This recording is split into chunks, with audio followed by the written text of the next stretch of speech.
তুরস্কে মুখ থুবড়ে পড়ল রাশিয়া ইউক্রেন শান্তি আলোচনা। তুরস্কের ইস্তাম্বুলে 15 মে শান্তি আলোচনা অনুষ্ঠিত হওয়ার কথা থাকলেও রাশিয়া ও ইউক্রেনে সরাসরি শান্তি আলোচনা শুরু হয়নি। 16 মে আলোচনার সম্ভাবনা থাকলেও কোনো সময়সূচি জানানো হয়নি। ইস্তাম্বুলের একটি প্রাসাদে সাংবাদিকদের উপস্থিতি থাকলেও আলোচনা হয়নি।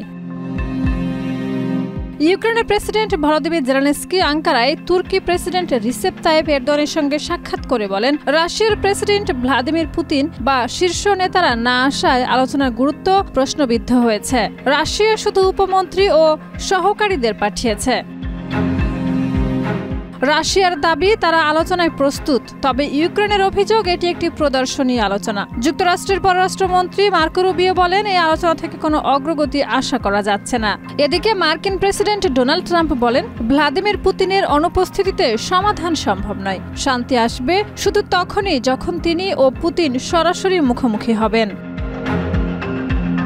বর্তমানে আলোচনা অনিশ্চয়তার মধ্যে আছে এবং এতে অংশগ্রহণকারী দেশগুলোর আন্তরিকতা নিয়েও প্রশ্ন উঠছে।